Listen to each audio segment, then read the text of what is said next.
Salut, moi c'est Guillaume, je suis gay et j'ai été très longtemps sexuellement bloqué. Ce podcast, c'est comme un guide. Chaque épisode t'aide à sortir du non-dit, à entendre tes désirs et donne des conseils pratiques pour ta vie sexuelle ou amoureuse. J'essaie de vivre de ce podcast, alors si tu aimes mon contenu, fais un don. Tape bit.ly/comment devenir dans ton navigateur. Tu auras aussi mon Instagram pour voir ma petite tête et les infos pour venir à une rencontre entre auditeurs dans ta ville. À la toute fin de cet épisode, je t'en dis plus sur les coulisses du podcast et comment la communauté des auditeurs peut t'aider. Allez, place à ton épisode, bonne écoute.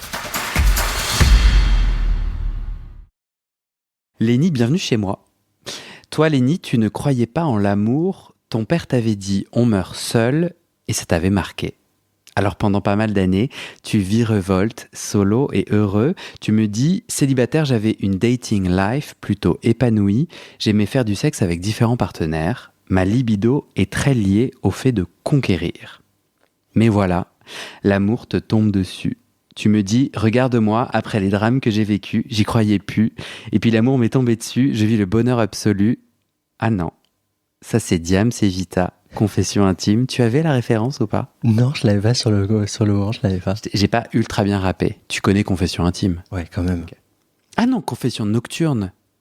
Ouais, mais je l'avais. Enfin, pardon. Je voyais très bien. Bon, en vrai, non, tout ça c'est vrai. Tu rencontres l'amour et tu es avec ton chéri depuis 4 ans et ça te rebat tes cartes. Avec lui, tu fais un gros travail pour apprendre à aimer.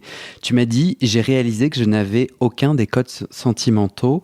Je ne savais pas donner de l'affection parce que je n'en ai pas reçu dans mon enfance. J'ai la chance d'être tombé sur une personne qui m'a appris à aimer, à comment être attentionné, à faire des câlins et des bisous.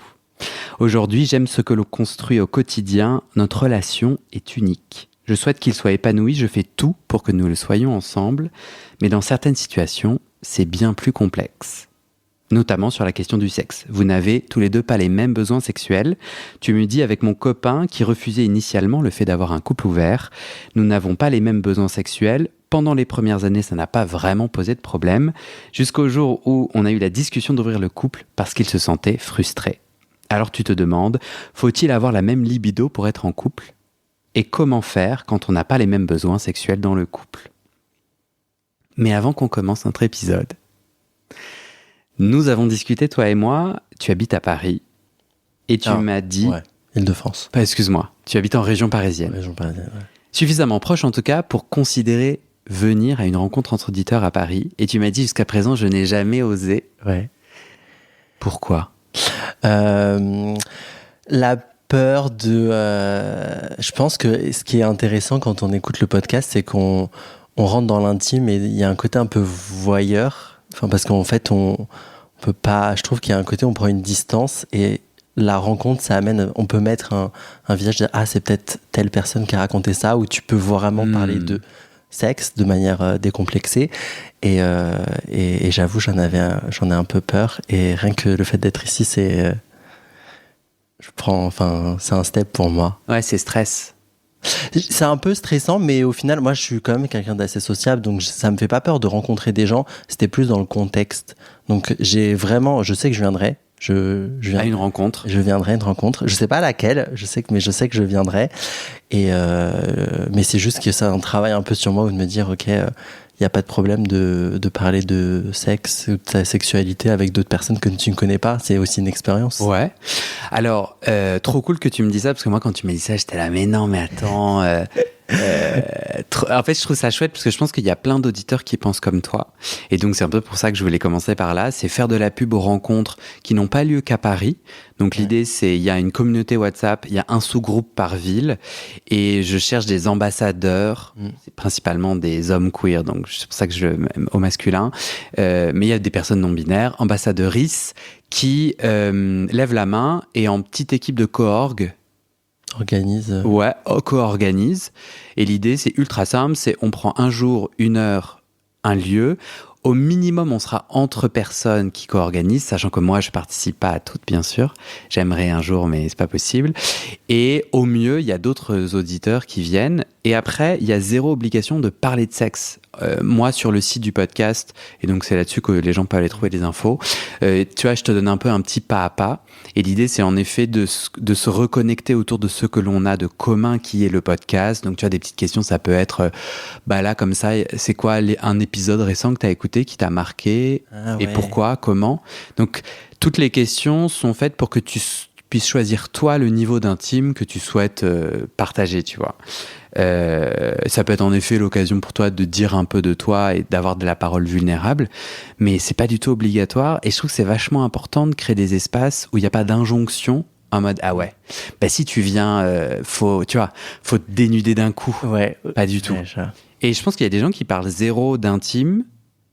Tu vois, tu peux naviguer les questions. Alors parfois, il y a des questions, notamment si c'est une rencontre live, où là, il y a une rencontre et un enregistrement. Là, les questions, on va essayer de faire émerger ce dont on va discuter lors du live, et donc ça va être un peu plus sexuel. Mais les gens ne sont pas obligés de participer. Et pour moi, c'est vachement important. Bon. En ce moment, donc là, il y en a eu un à Paris il y a 2 jours, c'est pour ça que je te posais la question. Et il y en a un en préparation à Toulouse. Tu viendras au prochain. Peut-être. Pas à Toulouse, alors. Tu pourrais voyager. Si c'est vrai que je pourrais. Ça m'empêche de prendre le train. Non, mais je comprends vraiment. Et je trouve qu'il y a un peu cette injonction. Enfin, j'ai vraiment envie de faire attention à cette injonction que moi-même je me mets aussi, tu vois. Moi aussi, j'ai envie de pouvoir aller à des apéros entre auditeurs et pas me dévoiler, quoi, pas être vulnérable. Tu sais, juste selon l'humeur, quoi. Et c'est possible. Ok, quand je t'ai fait relire mon intro, donc parce que j'envoie l'intro à la personne qui va témoigner pour m'assurer que je dis pas de bêtises, parce que c'est fondé sur le pré-entretien qu'on a fait. Tu m'as dit ça va bien, mais j'aurais de quoi réagir. Oui, parce que déjà je vais commencer tout de suite, parce que quand tu m'as envoyé l'intro, j'ai pas répondu dans l'immédiat, parce que le premier truc que j'ai fait, c'est que je l'ai envoyé à mon copain, parce que quand je lui ai dit je vais participer à ce podcast-là, forcément je parlais de notre vie sexuelle ou notre intimité, donc forcément il faut que tu me donnes ton go aussi dans le respect. Et donc je lui ai envoyé, et il m'a dit c'est top, que t'écrivais super bien, et il m'a dit aussi parce que je lui ai dit que je clarifierais des choses. Et en fait, je voudrais clarifier la partie sur le couple ouvert. Aujourd'hui... Alors, on le fait pas tout de suite. Ah, ok, pardon. Non, t'inquiète. Excuse-moi. Mais on va le faire. T'es à l'aise qu'on commence plutôt... Moi, j'aimerais chronologiquement, avant qu'on parle de couple ouvert, j'ai envie de parler de toi et du couple. Enfin, tu vois, parce que le couple ouvert n'existe que parce que t'as rencontré quelqu'un. Ouais. Et au début, ça m'a marqué, tu disais je croyais pas dans l'amour. Ouais. Et puis pouf, ça m'est un peu tombé dessus. Alors pas vraiment. J'avais envie de chanter du Diams. Non. Alors quand je dis ça m'est tombé dessus, en réalité ça m'est pas vraiment tombé dessus, parce que quand on cherche un petit peu, on trouve. C'est un peu ma conviction. Quand on cherche, on trouve. Et donc pendant longtemps, j'y croyais pas, parce que moi, en grandissant, j'ai jamais vu mes parents s'aimer. Et moi, mes parents aujourd'hui, c'est un vieux couple. La culture fait qu'ils ne se sépareront pas. Donc je pense qu'il y a de l'affection, il y a peut-être eu de l'amour à un moment donné, mais en tout cas moi je l'ai pas vu, je l'ai pas ressenti, et donc ce qui a fait que moi j'ai grandi sans avoir un exemple.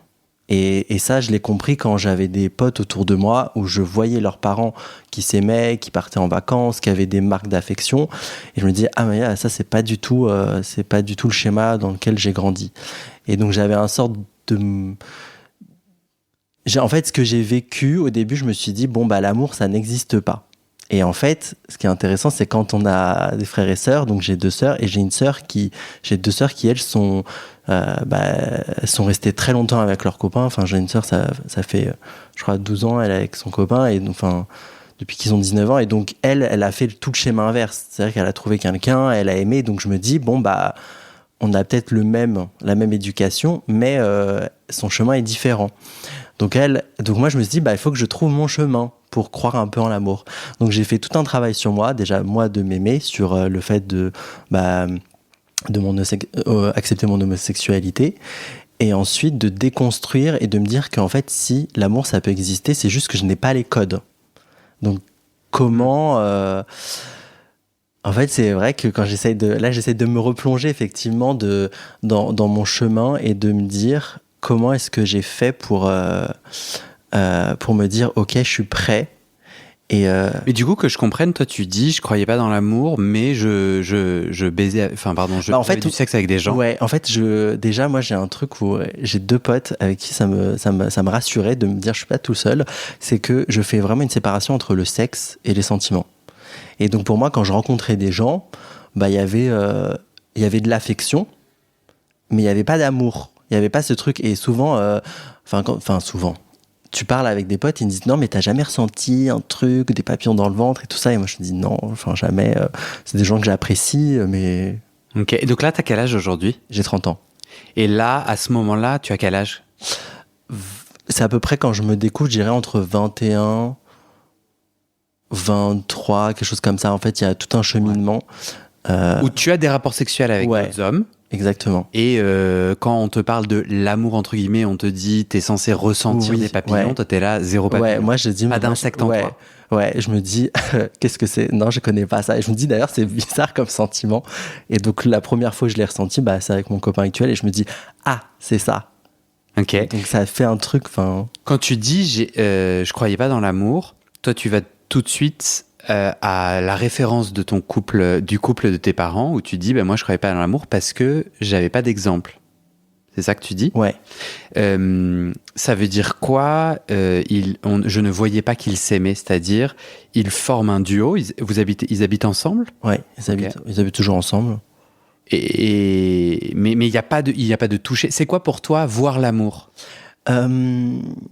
Pour moi, c'est vraiment de l'attention et de l'affection qui n'est pas comment je pourrais le dire, par exemple, quand tu penses à quelqu'un et en fait je veux dire, acheter des fleurs par exemple, un truc tout bête, acheter des fleurs où te dis je sais, mon mec il aime trop je sais pas, il aime trop le bon vin par exemple, et tiens, je vais passer devant un Franprix, je vais prendre une bouteille, je pense que ça va lui faire plaisir. En fait, des marques d'affection, je trouve, et c'est pour ça qu'aujourd'hui j'ai compris aussi qu'il y avait de l'amour amical, que des fois on pouvait vraiment aimer de manière très forte ses amis. Du coup, toi tu voyais quoi de tes parents ? Moi je voyais quelque chose de très famille, faut payer les factures, faut faire à manger, faut s'occuper des enfants, et c'était très cadré. Alors après, j'en ai parlé un peu à mon père. J'ai dit, moi, j'ai cherché à me déconstruire aussi depuis. Et donc, j'ai dit, moi, j'ai pas grandi dans ce cadre-là. Je l'ai confronté un petit peu et lui, il me disait, non, mais tu dis des conneries, ta mère, elle vous a apporté de l'amour. Oui, je sais, peut-être pour moi, ça a dû être différent et tout ça. Et en fait. Attends, parce que je comprends pas. Toi, tu lui dis, je vous ai pas vu vous aimer. Ouais. Il te répond, ta mère t'a aimé. Ouais. Il a pas répondu à ta question, du coup. Non, il répond jamais à ma question. Il détourne toujours, c'est l'éducation, mais ouais, et ou même il va dire, en fait, il comprend. En fait, j'ai compris que son love language, sa manière de communiquer était complètement différente, comme on pourrait l'imaginer. Je sais que mon père, j'ai pas envie de faire le gosse de riche parce que c'est pas du tout le cas, mais je sais que mon père, m'a aidé à acheter dans l'appartement dans lequel je suis. Et en fait, c'était une manière pour lui. Parce qu'en fait, il s'est sacrifié pendant tellement longtemps. Et en fait, pour moi, je comprenais pas parce que je me dis, mais en fait, je m'en fous de l'argent. Et je le savais depuis mes 16 ans parce qu'en fait, j'ai pas envie de faire Oliver Twist, c'est-à-dire, mon enfant, elle va être heureuse. Non, pas du tout. Ce que je veux dire, c'est que mon père, il nous offrait jamais de cadeaux, il connaissait même pas ma date d'anniversaire. J'étais beaucoup en conflit avec mon père parce qu'en fait, il cherchait à nous donner ce que nous, on lui demandait pas. On lui demandait juste de l'amour. Et en grandissant, j'ai compris que, en fait, pour lui, cette manière de nous aider d'un point de vue financier, c'était en mode genre, c'est ça en fait, c'est la manière. Et en fait, ça, je l'acceptais pas avant. Et c'est vrai qu'aujourd'hui, je l'ai accepté et je lui ai dit. Et j'ai dit que finalement, parce que j'étais vraiment quelqu'un d'horrible avec mon père, mais je lui ai dit que je l'aimais, que ça a été très dur, qu'on partait de loin, et je pense que ça aussi, ça a changé nos relations. Aujourd'hui, partager un repas, communiquer, c'est beaucoup plus facile. Et il t'a répondu quoi quand tu lui as dit que tu l'aimais ?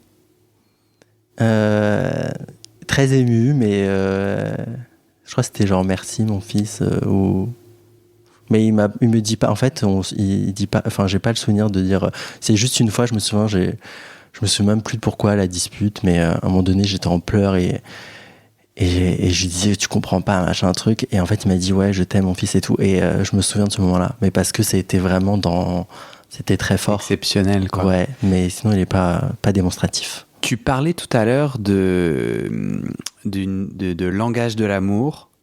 Là, en gros, moi, je pose toutes ces questions autour du couple de tes parents, de langage de l'amour et tout, pour essayer de comprendre quand tu dis, moi, j'arrive dans le dating, ouais. Je sais pas aimer, j'ai pas les codes, etc. Toi, tu parlais de la culture. Tu disais, entre mes parents, ils se montrent pas qu'ils s'aiment. Et t'as mentionné la culture. Tu parles de quelle culture ? Moi, je suis franco-philippin. Et dans la culture... J'ai pas envie de faire de généralité, mais quand je parle avec mes amis asiatiques, ça revient souvent. C'est que en Asie, on est très pudique. En tout cas, je sais, je parlais pour moi, donc aux Philippines, je sais qu'on parle pas de sexualité, et en fait chez moi, et ça a été justement une de mes problématiques dans mon épanouissement sexuel, parce que on parlait, en fait, c'était souvent un tabou. Et donc, ça a amené, en fait, cette culture-là m'a apporté beaucoup de choses, mais m'a aussi contraint sur plein d'autres choses qui sont tabous, alors qui ne devraient pas l'être. Et aujourd'hui, je cherche, et c'est pour ça que j'adore ton podcast, parce que ça me permet de déconstruire des choses où je me dis, ah ouais, en fait, c'est vrai, je me prends trop la tête et tout ça. Et en fait, quand je... Comme quoi ? Comme par exemple, le sexe de manière toujours... très propre. Il y a un truc où il fallait toujours, je dis pas qu'il faut le faire sale, mais il y a un côté où je trouvais que de la bave, ou il y avait ce truc où je me disais mais c'est un peu sale, et en fait pas du tout, ça fait partie de notre corps d'utiliser notre salive, d'utiliser on a des fluides, il faut les utiliser, et en fait ça j'en ai vraiment fait une sorte de un peu un tabou, et en écoutant ton podcast, ça m'a grave aidé à me dire ah ouais, en fait je peux décomplexer ça et tout ça, et en fait j'en ai parlé avec mon copain et travailler là-dessus au final, parce qu'au final j'ai compris qu'il y a des choses que j'arrivais pas à trop en sortir, et en fait en me posant est-ce que c'est cette faute-là, ou est-ce que c'est la culture forcément, mais en tout cas le fait d'avoir mis un mot dessus, de dire ah oui effectivement ma culture m'a amené à avoir beaucoup de tabous autour de ma sexualité, m'a permis de me dire ok, si c'est ce problème-là, peut-être que je peux déconstruire et aller chercher quelque chose d'autre. Tu peux me raconter comment la culture philippine, c'est quoi le rapport de la culture philippine avec la propreté ? Je veux pas dire que c'est forcément la culture philippine, je dirais plus c'est une sorte de mindset. C'est difficile à dire, parce que déjà moi j'ai pas grandi aux Philippines, toute la culture que je l'ai à travers ma mère, je parle quelques mots, mais c'est plus dans le sens où je pense que c'est un mélange entre mes parents et la culture, dans le sens où j'ai grandi d'une famille très pudique, et donc j'ai jamais entendu parler de ma mère de parler de sexe, j'ai jamais trop parlé parler de sexe. Et en fait, c'est pour ça que j'ai envie de faire attention avec ce mot, avec la culture, parce que je suis sûr qu'il y a des familles asiatiques qui est complètement décomplexée là-dessus, ou d'autres familles qui sont dans des familles françaises, je pense comme toi. Ouais, c'est ça. En tout cas, moi, ce que je veux dire, c'est que quand je t'écoute, je me retrouve, et donc je voulais voir la spécificité philippine. J'imagine qu'il doit y avoir des spécificités. En tout cas, tout ce que tu décris, moi, j'ai grandi là-dedans. On n'a jamais parlé de sexe. J'ai l'impression que tu parles d'une culture sexuelle dans laquelle moi aussi j'ai grandi, qui me semble être que l'on partage, tu vois, tout ce qui est tabou, non dit, rapport à la propreté, on est dans le mille, quoi. Ok, trop bien. Justement, je pense qu'aussi ça joue du fait de me dire au final, c'est pour ça que je pense que ton podcast m'aide aussi, parce que je me dis mais au final je suis pas le seul, et donc moi je fais ce rapport-là à cette culture-là dans laquelle j'ai pas forcément baigné, mais c'est pour ça que je dis je mets ce mot là-dessus parce que ça m'aide à avancer, mais au final, ça se trouve, je vais réaliser que c'était pas que ça et qu'il y a d'autres choses. Et effectivement, le fait que dans ma famille, on soit très pudique a joué. Et ça, je l'ai pu aussi en fait, je fais souvent des comparaisons pour me dire ah ok, c'est vrai que ça a joué. Moi, je sais que chez mon copain, quand il prend sa douche, sa mère, elle peut rentrer sans problème. Mais moi, jamais de la vie dans notre famille. Moi, jamais. Mais lui, il est philippin ? Non, pas du tout. Il est français. Ok, ah oui, donc tu fais la comparaison. Et donc je fais la comparaison. Ça doit être culturel. Et en final, c'est pas forcément. Pas du tout, hein. Non, pas du tout. En fait, moi, c'est je viens juste d'une famille française. Et en fait, rien à voir au final parce que, en fait, c'est juste parce que c'est comme ça dans sa famille et que ça pose pas de problème. Et donc moi, j'étais en mode genre ah ok, d'accord. Non, mais en tout cas, je partage complètement cet enjeu. C'est pour ça que je fais ce podcast. Et plus généralement, comment peut-on se construire dans une solitude écrasée par 1000 couches de non-dits et de tabous ? Le seul endroit où tout peut se dire, c'est le porno. Sauf que du coup, ça se dit... Enfin, moi, je trouve ça fucked up, quoi. J'ai un moment de colère contre le porno parce que du coup, c'est des fictions... Pour moi, c'est vraiment la même chose que dans les films. Moi, j'ai grandi en regardant des hétéros baiser dans des films, enfin, comme tout le monde, quoi. Ouais. Et tu sais, le mec prend la meuf, la met sur la table et la pénètre comme ça, sans regarder. Tu vois, enfin, sans regarder son pénis. C'est un exemple et tout. Et du coup, moi, souvent, quand j'ai au début voulu pénétrer, je pensais que c'était comme ça et tout. Mais en fait, en vrai, genre... avoir le bon axe pour pénétrer, c'est pas du tout si simple que ça. Genre, tu vois ce que je veux dire ? Être en capacité, selon la taille des corps, comment tu bandes et tout. En tout cas, peut-être que c'est moi qui suis pas très performant. Non, mais je te Et moi, genre, les yeux fermés, non, je peux pas te pénétrer si nos corps sont pas bien alignés, quoi. Et clairement, si je te prends et que je te mets là sur ma cuisine... à moins de monter sur un tabouret, je peux pas te pénétrer, quoi. Et encore, il faudrait que tu te baisses un peu, tu vois. Non, mais et ça paraît débile parce que d'un côté, on pourrait se dire, Guillaume, est-ce que tu as vraiment besoin d'une famille où ça parle de sexe pour savoir que les films, c'est une fiction ? Mais en tout cas, la seule éducation à la pénétration que j'ai eue, c'est des hétéros, en plus dans ce rapport où c'est la femme, que le mec prend la femme pour la mettre sur une table, tu vois, c'est toujours un peu ce délire. Passons. Une autre fois, je suis tombé sur un film porno avec mon frère, mon grand frère hétéro. On était en voyage aux États-Unis dans les années 90 et on était dans un hôtel où du coup, je pense qu'on partageait une chambre entre frères et sœurs et tout. Et donc, on regarde la télé et tu peux passer les chaînes. Et en fait, c'était d'ailleurs assez particulier, je sais pas comment, mais on tombe sur une chaîne porno.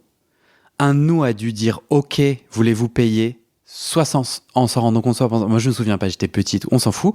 Seulement, on tombe sur un film porno où, genre, la meuf, donc le mec est allongé sur le dos. T'es avec moi ? Ok. Ouais. Et elle est sur lui, tu vois. Elle l'enfourche. Ouais. Ok. Et elle fait des va-et-vient. Et moi, je me souviens, enfant, voir ça et me dire... Donc, tu vois comment elle fait des va-et-vient dessus. Sauf que moi, je comprenais pas comment... une pénétration pouvait se faire à la verticale. J'étais là, mais... Donc j'ai cru qu'elle se chatouillait, puis elle était ultra poilue et tout. J'étais là, mais du coup, elle se chatouille ? Attends. Elle t'a marqué cette image ? Et puis j'avais 7 ans, quoi. Ah ouais, c'est tôt, quand même. Ouais. On faisait un journal de bord où chacun écrivait des trucs. Et moi, matin, midi, soir, tous les jours, je marquais genre, je veux manger des pâtes. Donc bon, j'étais peut-être aussi un enfant avec... des besoins particuliers. Ouais, voilà. Okay. Genre moi, sur le livre de voyage, les souvenirs et tout, j'étais là, je veux manger des spaghettis. J'étais là, super Guillaume. On t'emmène aux États-Unis. Et tout ce que tu notes, c'est ça ? Non, mais et ça, je me souviens très bien de cette image-là. Et donc, la culture du silence et des non-dits et ce podcast, c'est en réponse à ça. C'est qu'au final... Mais au final, t'en as pas parlé. Parce que si ça t'a marqué cette scène, t'en as pas parlé avec ton frère ni avec tes parents ? Non. J'ai jamais parlé de sexe avec mes parents. On n'a jamais... Je pense que mes parents n'ont jamais prononcé le terme pénis devant moi. En revanche, ils sont très laxistes en termes de culture, donc ils nous amenaient au cinéma. Moi, je me rappelle avoir vu, super jeune, des films ultra choquants. Okay. Jeanne et le garçon, formidable, quelque chose comme ça. Donc c'était un film sur le sida, avec plein de scènes sexuelles super explicites. Je les dirais pas du tout coincés. Mais je crois que là, ce coup-ci, il s'était dit, ah merde, on n'aurait pas. Ouais. Oups, désolé. T'avais 7 ans aussi? Ah, je sais pas, j'étais très jeune, ouais. Mais on n'a jamais parlé de sexe. Et avec mon frère, on commence à en parler aujourd'hui, parce que lui a 3 enfants. Et du coup, on commence à discuter de, est-ce qu'on leur dit quoi, comment et tout. Et on en discute devant eux, que nous, on n'en a jamais parlé et qu'on sait pas quoi leur dire. Et je me dis, parce que je pense à un truc, tu parles de ton frère. T'as jamais parlé de sexe avec ton frère quand tu t'es découvert? Parce que justement, moi, j'ai 2 sœurs. J'ai une grande sœur qui est bisexuelle. Et en fait, elle me parlait de sa vie sexuelle. Et je me suis dit, mais c'est ça que je veux. Et c'est ce modèle-là que j'aimerais avoir. Et donc, en fait, je pouvais parler de ma sexualité avec ma sœur, ou même elle me parlait de sa sexualité. Et ça m'a vraiment aidé. Je pense qu'elle n'en avait même pas conscience, et je pense qu'aujourd'hui, elle n'en a pas conscience que ça m'a aidé. Peut-être faudrait qu'on en reparle un jour. Mais le fait d'avoir une sœur avec qui je peux parler de ça dans l'intime, et parce que quand c'est des amis, c'est différent, parce que je pense qu'on a toujours un peu peur d'être jugé si on dit un truc de trop, alors que, avec ma sœur, en tout cas cette sœur-là en question, c'était plus facile. Et je me dis peut-être avec ton frère, non? Ça... Jamais. Et encore aujourd'hui, pas évident, tu vois. Pas évident, il travaille dans la tech. Tu vois, genre, et le podcast se met pas à jour sur Deezer, il y a un bordel et tout. Et donc, je lui fais coucou, peut-être tu connais des gens dans le département tech de Deezer. Et il me fait, ah bah ouais, j'ai pris un café il y a longtemps à quelqu'un. Donc, je lui écris un petit message pour lui décrire mon problème. Et il me dit, ah ouais, chaud, en fait, ça me met directement sur le dernier podcast qui est sur le fist. Et il fait chaud, faut que je trouve un moyen de... Et là, seulement, j'étais là, ah putain. J'étais gêné à l'idée que mon frère se dise, ah mais du coup, Guillaume, il aime bien le fist. Et j'avais envie de lui dire, ah mais tu sais, le podcast, c'est pas que sur des sujets que moi j'aime. Et j'étais là, non mais, donc j'ai rien fait de tout ça. Mais je me sens mal à l'aise. Si mon frère devait me dire, bon alors, c'est cool ton podcast, et me poser des questions sexuelles, je serais... Ah ouais. Et d'ailleurs, il m'en a. Bon, ouais, et je sens que parfois il a envie qu'on en parle et tout, quoi. Je trouve ça cool quand même si ton frère commence à s'y intéresser. C'est trop cool, mais c'est une nouvelle configuration pour moi qui m'intimide. Et je me dis, non, Guillaume, c'est pas le moment où il faut fermer la porte, vas-y. Mais je reconnais que. Ouais, ça te demande un peu de Il y a un système familial. Une culture, c'est un système dans lequel il y a quand même une part de moi qui se sent bien à l'aise du non-dit. Ok. Et donc, c'est pas évident. Mais justement. J'ai entendu chez toi comme une contradiction, parce que tu me dis, moi, je rencontre mon mec, avant tout ça, j'ai l'impression que j'ai zéro les codes, et puis que je sais pas comment aimer, et puis je crois pas dans l'amour, parce que culture du silence, et sauf que là, tu me racontes qu'en fait, t'as 2 sœurs, et dont une qui t'en parle souvent, donc zéro culture du silence. Alors, justement, en fait, c'est ça qui est intéressant, c'est que quand j'ai commencé à apprendre, et quand je rentrais dans la dating life, et c'est là que je commence à m'y intéresser, et forcément, je pose des questions à mes sœurs, surtout qu'il y en a on a 7 ans de différence, donc forcément, ça... C'est ouf, à ta sœur bi. Ouais. Donc en plus, t'as une référence queer dans la famille. Ouais. Alors moi, là, sur le papier, je me dis, c'est idéal. Et en plus, qui t'en parle, donc ça veut dire qu'elle ouvre l'espace. Ouais. Et donc, en fait, c'est pour ça que je sais que c'est un sujet que j'allais jamais pouvoir aborder avec mes parents, mais que avec cette sœur-là en question, oui, ça allait être possible. Après, on n'a pas eu 15 000 conversations non plus.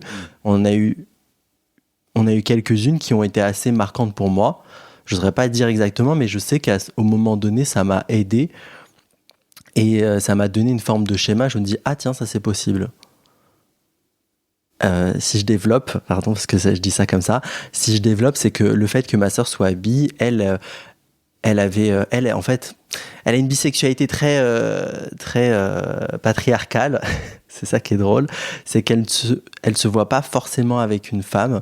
Elle voit la femme comme le plaisir, mais elle voit pas la femme. Elle peut pas. Enfin, faire couple. Faire couple avec la femme. Ah ouais.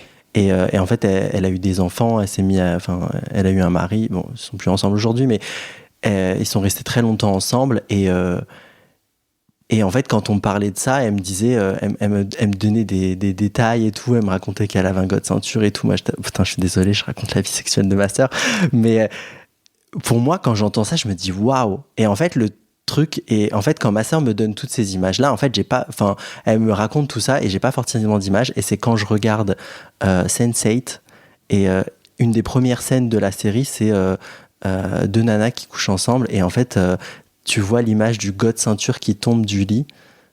Et en fait, je me dis c'est ça que ma sœur. Enfin, c'est les pratiques de ma sœur. Et en fait, je me dis, mais c'est trop cool, en fait. Surtout que les personnages sont trop cool dans la série. Donc, je me dis, mais ma sœur, elle est trop cool. Ça te donne des références. Ouais, c'est ça. Et ça m'aide aussi. Et c'est pour ça que je dis que j'avais pas les codes.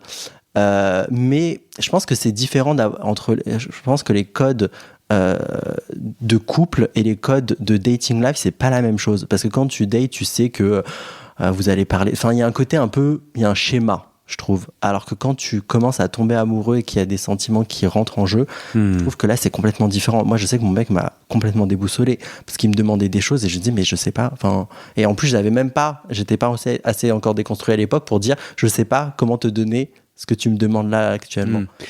On va dans le prochain épisode, on va parler de ton couple. Là, j'aimerais qu'on termine justement un peu sur le setup.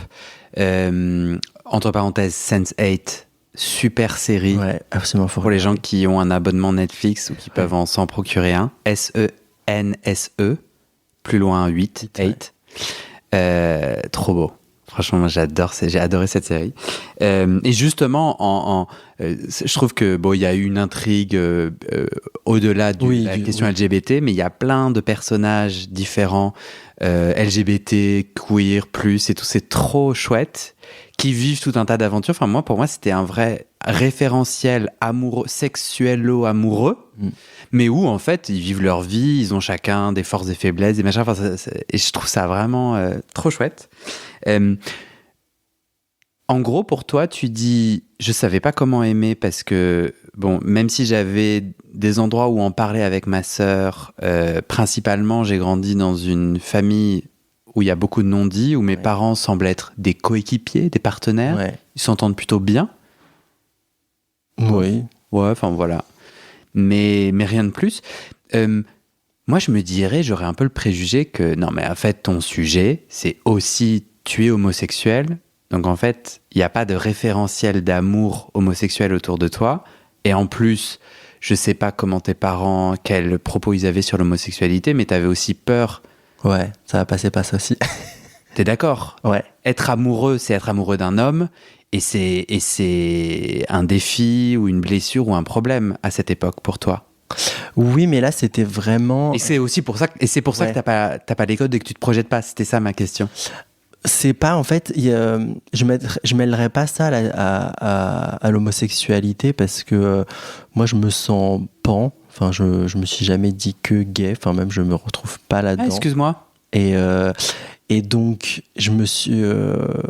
si je m'imaginais avec une femme, ça me posait pas problème. Enfin, j'ai pas de... C'est pas... En fait, j'ai pas de... Ça me posait pas de problème. C'était vraiment le fait d'aimer quelqu'un et de lui apporter quelque chose. Et donc ça, c'est quelque chose, je savais pas comment faire. Je me disais... en fait, pour moi, je voyais ma vie et c'est pour ça que ma dating life, elle était cool parce que moi, je cherchais plus à chaque fois la fameuse question, tu cherches quoi ? Moi, je disais toujours idéalement genre un sex friends. Mm-hmm. Parce que pour moi, c'est tout. T'as le best of the best. C'est genre, t'as besoin de temps, tu le donnes parce que vous devez rien. Et en même temps, tu peux aller voir ailleurs parce que...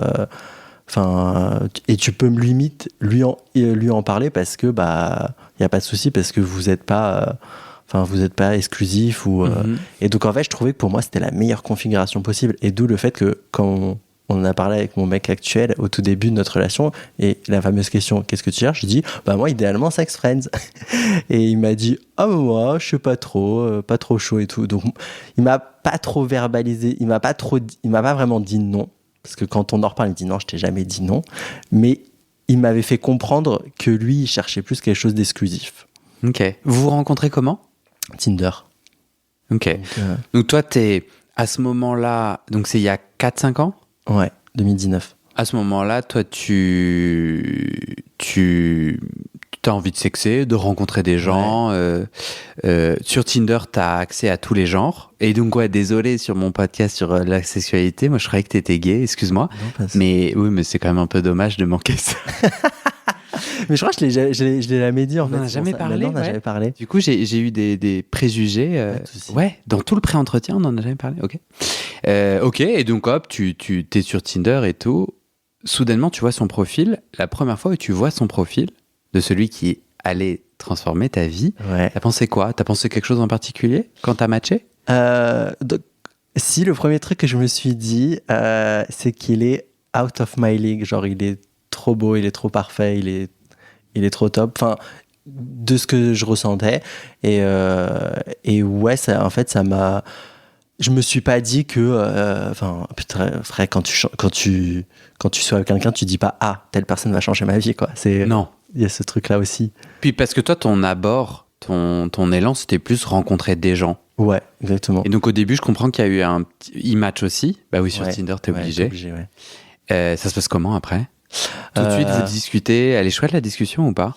Même pas. Ah, c'est cool, ça. Et franchement, c'est trop drôle parce que ça, c'est quelque chose que je voudrais vraiment décomplexer là-dessus. C'est que, en fait, on n'a pas eu de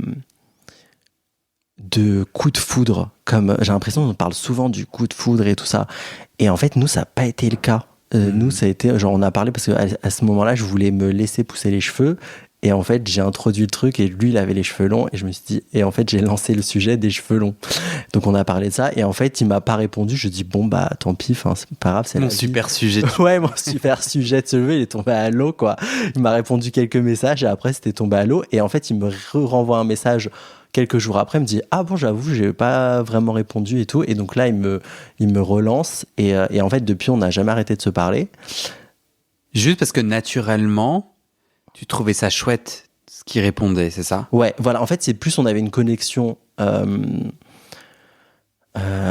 vraiment intellectuelle plutôt que physique, en se disant « Ouais, lui, il est... Ben si, moi, je le trouvais super beau. » Lui, il disait pas, genre, je pense qu'il était pas hyper à fond, même si je pense qu'il me trouve pas moche non plus, parce qu'on est encore ensemble, mais il avait pas ce truc. Enfin, on en a parlé, il y a pas de souci, tu vois, mais il était en mode genre ouais, c'est cool, on va voir ce que ça va donner, quoi. Il était en mode chill, quoi. Ouais. Et ensuite, bah, on a parlé, on s'est rencontrés et. Comment t'as dépassé ta première crainte de il est out of my league, en français, ça serait. Et moi, je traduirais ça, il est pas dans la même classe. On joue pas dans la même classe. Cours. Ouais, dans la même cour, ouais, c'est ça. T'as dépassé ça, tu t'es dit, allez, chute, je lui envoie des messages et je lui propose qu'on se rencontre. Ouais, alors moi, il y a un truc que... sur les applis, en fait, je pense pas à ça. Je me dis, en fait, il y a tellement de gens et en fait, ça fait partie du... Ça me fait chier de dire ça, mais ça fait partie du jeu des fois de te prendre des bâches, même si ça me saoule dans la communauté parce que on manque un peu de respect, je trouve, des fois, de dire bah je suis désolé, je suis pas intéressé. Enfin, juste des fois. Après, t'es obligé de te justifier à tout le monde, mais je sais que moi, je fais souvent l'effort d'essayer de créer des conversations un peu intéressantes que des salut, ça va, et après, genre, ça tombe à l'eau, quoi. Ouais. J'essaye justement, je parle de mes trucs de cheveux, mais oui, en fait, je trouve que des fois, c'est intéressant d'aborder un nouveau sujet et de créer quelque chose de différent. Donc, t'as une petite crainte, tu le trouves très beau, mais ça t'empêche pas du tout. Ouais, non, pas du tout. Quoi. Ouais, je me dis, de toute façon, on verra ça se trouve, je vais juste me prendre un bâche, et puis c'est pas grave. Donc au final, c'est ce qui s'est passé au début, parce qu'il me répond pas. Bah, il me répond pas pendant 2 jours, et après il revient. Je dis ah bah trop bien. Et après ça a bien rematché, ouais. Trop bien. On a bien reparlé. Moi, je te propose qu'on passe à notre partie 2. Ouais, trop cool.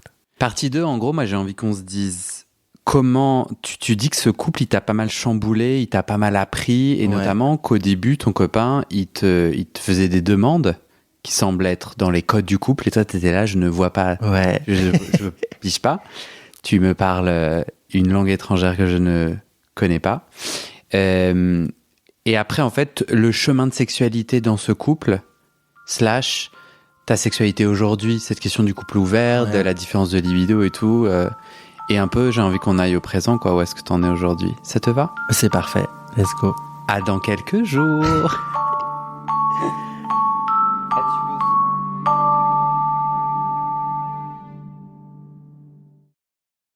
Et c'est la fin de cet épisode. Et maintenant, je te donne les dernières infos sur les coulisses du podcast et comment la communauté des auditeurs peut t'aider. Sur le site du podcast, tu trouveras notre annuaire collaboratif des soignants-soignantes gays ou queer-friendly. On se partage entre nous nos contacts des soignants avec lesquels on se sent safe, médecins généralistes, proctologues, psy, sexothérapeutes, etc., francophones et partout dans le monde. Mais d'abord, on doit parler sous. Ce podcast, c'est mon boulot à temps plus que plein et j'ai pris 2 décisions.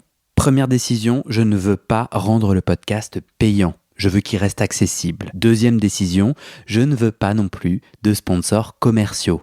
Vous vendre du lubrifiant ou des godes que j'utilise pas, non merci. Je limite mes sponsors à des assos ou aux services publics dont je porte déjà les messages de santé, mais bon, ça réduit beaucoup mes possibilités financières. Donc je dépends de vous, mes petits auditorices. Depuis 1 an, je cherche 400 auditeurs, auditrices qui peuvent me donner 5 € par mois pour que ça me fasse un gros SMIC, une sécurité financière minimum. Le pari est risqué, demander des sous pour un podcast gratuit dans une culture francophone qui n'a, il faut le dire, pas l'habitude de soutenir ses créateuristes de contenu, c'est pas facile. On est 180 sur les 400. Je galère à faire décoller tout ça, alors si tu aimes mon contenu et que peut-être même ça t'aide, rejoins les 400 maintenant. Direction le site du podcast, tu vas pouvoir donner via ma plateforme de dons ou en direct avec mon RIB par mois ou en une fois pour un soutien annuel. D'ailleurs sur 1 an, ça fait 60 €, en gros le prix d'une séance de psy d'1 heure. Tu n'as pas de sous, t'inquiète, je comprends,